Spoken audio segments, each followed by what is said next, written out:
نبی رسول نے ارشاد فرمایا ایسی چیز جو تمہیں شک میں مبتلا کرے اسے چھوڑ کر وہ چیز اختیار کر لو جو تمہیں شک میں نہ ڈالے۔ رزق اللہ نے دینا ہے اور اللہ دے گا۔ رزق کے بارے میں پریشان نہ ہوا کریں کہ جی کہاں سے آئے گا، اللہ نے ذمہ لیا ہوا ہے۔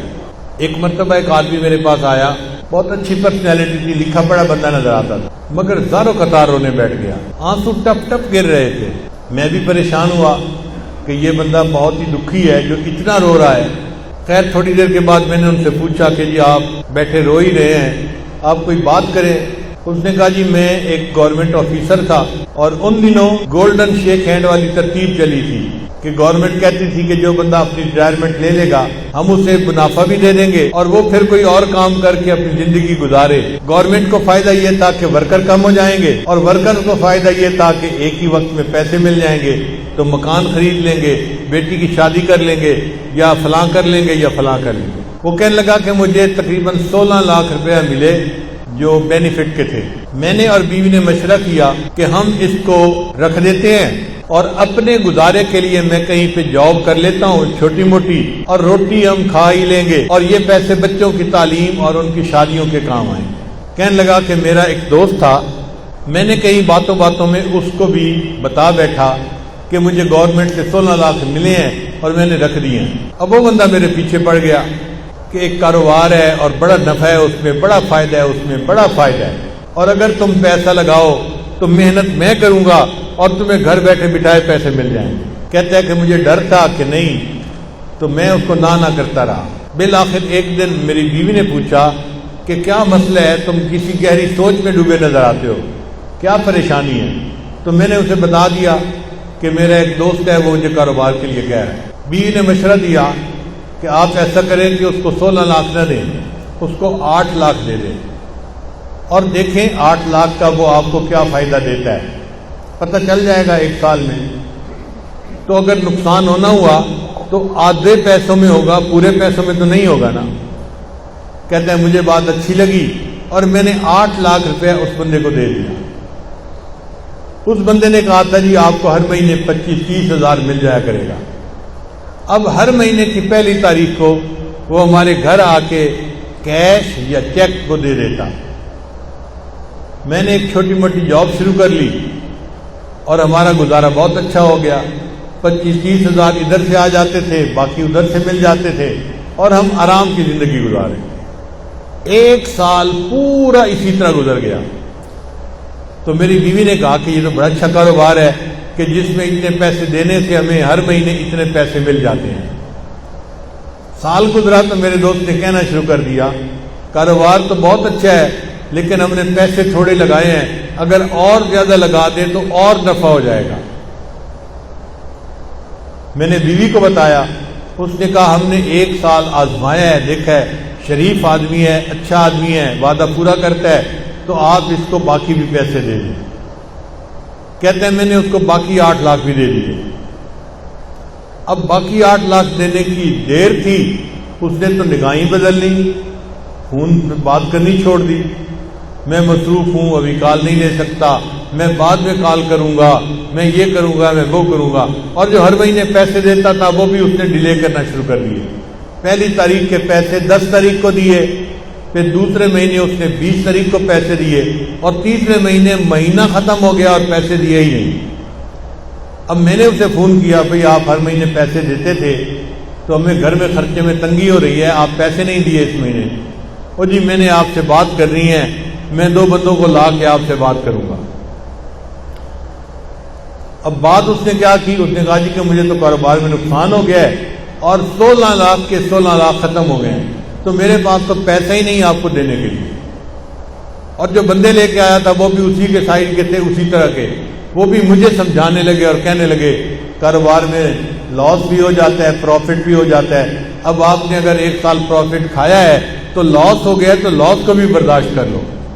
کہنے لگا میں بڑا پریشان کہ میرے 16 لاکھ روپے غبن ہو گئے، ختم ہو گئے۔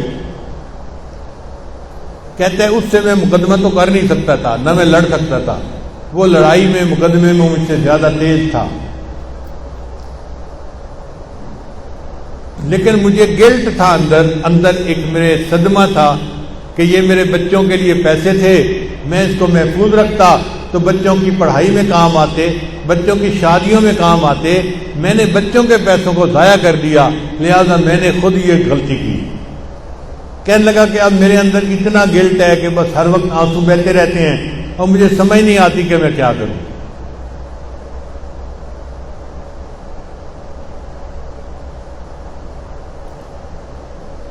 اس کی بات سن کے مجھے بھی بہت دکھ ہوا کہ ایک شریف آدمی اذیت میں مبتلا ہو گیا۔ میں نے اسے تسلی دی، پھر تسلی دے کے میں نے اس سے پوچھا کہ مجھے یہ بتائیں کہ آپ کا رزق کہاں پہ ہے؟ کہنے لگا کیا مطلب؟ میں نے کہا آپ کا رزق زمین میں ہے یا آسمانوں میں ہے؟ کہتے جی آپ بتا دیں۔ میں نے کہا اللہ تعالیٰ فرماتے ہیں وَفِي السَّمَاءِ رِزْقُكُمْ، اور تمہارا رزق آسمانوں میں ہے۔ تو جب ہمارا رزق آسمانوں میں ہے تو ہمارا رزق کوئی ہٹھا نہیں سکتا، کوئی چوری نہیں کر سکتا۔ جو ہمیں پہنچنا ہے وہ اللہ پہنچا کے رہے گا۔ اگر کسی نے پہنچانے میں بددیانتی کی تو اللہ دوسرے ڈاکیے کے ذریعے سے پہنچا دیں گے، کسی اور طریقے سے پہنچا دیں گے۔ اللہ اس پر قادر ہے کہ اس کو پہنچائے۔ اس کو تھوڑا تسلی ہو گئی۔ میں نے کہا کہ دیکھیں آپ کا رزق تھا، اگر کسی نے آپ سے بددیانتی سے لے لیا آپ فکر مت کرو، اللہ آپ کو آپ کا رزق دوبارہ دے دیں گے، آپ پریشان نہ ہو۔ اب اس کا جو رونا تھا وہ بند ہو گیا، ذرا تسلی ہو گئی۔ میں نے اسے بیعت کے کلمات بھی پڑھا دیے اور اس کو کہا کہ بس اپنے دل سے معاف کر دو اور یہ عہد کرو کہ یا اللہ اس نے میرے ساتھ بددیانتی کی، میں زندگی بھر کبھی کسی کے ساتھ بددیانتی نہیں کروں گا۔ اس نے یہ بھی وعدہ کر لیا۔ پھر میں نے کہا اچھا یہ بھی میرا وعدہ کرو کہ جب اللہ آپ کو آپ کی ضرورت سے زیادہ پیسہ دیں گے تو آپ زکوٰۃ پابندی سے ادا کریں گے۔ اس نے یہ بھی وعدہ کر لیا۔ لو جی میں نے دعائیں دے کے اس کو رخصت کیا۔ رخصت ہوتے ہوئے مجھ سے پوچھنے لگا حضرت اب میں کیا کروں؟ میں نے کہا کہ بھئی آپ کوئی ایسا کام شروع کریں جو پیسے کے بغیر ہوتا ہے، اللہ برکت دے دیں گے۔ تو ہنس پڑا، حضرت پیسے کے بغیر تو کام کوئی نہیں ہوتا۔ میں نے کہا سوچیں کوئی نہ کوئی کام ایسا نکل آئے گا، چاہے مزدوری کیوں نہ کرنی پڑے۔ لو جی وہ گیا اور اس نے گھر جا کے بیوی کو بتایا۔ اس کی بیوی کا غم بھی ختم ہو گیا کہ ہمیں ہمارا رزق اللہ دے دے گے۔ پھر بیوی نے اس کو مشورہ دیا، ہم دیہات میں رہتے ہیں اور یہاں جو کسان ہوتے ہیں نا یہ کھاد خریدتے ہیں شہر سے، اور ان پڑھ ہونے کی وجہ سے ان کو پتہ ہی نہیں چلتا کہ یہ کھاد کون سی ہے اور کون سی نہیں ہے۔ تو آپ اگر شہر کی کسی کمپنی سے کھاد کی بوریاں کریڈٹ پہ لے کر آئیں اور ان دیہاتیوں کو یہاں بیچ دیں پروفٹ رکھ کے، تو پھر پیسے آپ واپس کر دینا اور کچھ آپ کو نفع مل جائے گا۔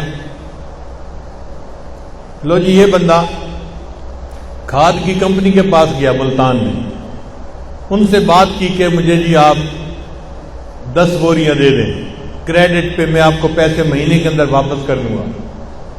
وہ کہہ جی ہم تو آپ کو نہیں جانتے، ہم آپ کو کیسے دے دیں؟ یہ کہہ جی میرے کاغذات دیکھو، میں اتنا آفیسر تھا گورنمنٹ کے اندر، یہ بھی مجھے جانتا ہے، یہ بھی جانتا ہے، یہ بھی جانتا ہے۔ وہ کہیں کہ بھئی ہمیں تو شکل صورت سے بھی نظر آتا ہے کہ تم آفیسر رینک کے پڑھے لکھے بندے ہو، لیکن ہم بغیر پیسے کے کیسے اپنا مال دے دیں؟ ہم نہیں دے سکتے۔ اب یہ بیچارہ روز جائے اور روز ان کی منت سماجت کرے کہ آپ لوگ میرا کام شروع کروا دیں۔ جو مینیجر تھا نا وہاں کا وہ ذرا رحم دل بندہ تھا، اس کو رحم آ گیا۔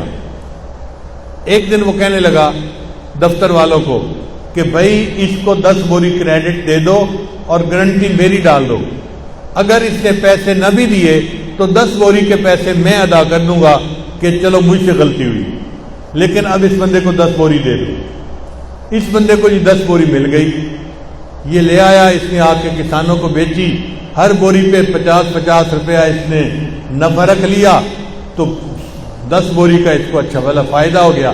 چنانچہ پھر یہ 10 کی جگہ 20 بوری لینے لگ گیا، پھر 30 بوری لینے لگ گیا، پھر 50 بوری کرتے کرتے ایک وقت آیا کہ کمپنی والوں نے کہا جی ہم آپ کو پورا ٹرک کریڈٹ پہ دے دیتے ہیں۔ اب اس نے کریڈٹ پہ ٹرک لیا اور لوگوں کو تقسیم کی کھاد اور ان سے پیسے لے کے واپس دے دیے. پھر ایک ٹرک سے 2 ٹرک اور 3 ٹرک اور ٹرکوں میں کام شروع ہو گیا. اللہ کی شان دیکھیں, کوئی 6-7 سال کا عرصہ گزرا ہوگا. یہ بندہ ایک دن میرے پاس واپس آیا, مجھے کہتے ہیں الحمدللہ حضرت آج میں 16 کروڑ کی پراپرٹی کا مالک ہوں. 16 لاکھ اس کے ضائع ہوئے تھے, اللہ پہ توکل کی, اللہ نے برکت رزق میں ایسی دی کہ 16 کروڑ کی پراپرٹی کا وہ مالک بن گیا. تو ہم کیوں اس معاملے میں شک میں پڑیں یا اپنے ذمے حرام لگائیں؟ دل میں تسلی رکھیں, اللہ نے جو ہمیں دیا ہے وہ اللہ نے ہمیں پہنچا کے رہنا ہے. جب اللہ نے پہنچا کے رہنا ہے تو ہم حرام کی طرف کیوں ہاتھ بڑھائیں؟ اس لیے جو چیز شک میں ڈالے اس کو چھوڑ کے اس طرف آ جاؤ جو چیز شک میں نہیں ڈالتی. اللہ تعالی ہمیں ایسے صاف پاک معاملات کرنے کی توفیق عطا فرمائے.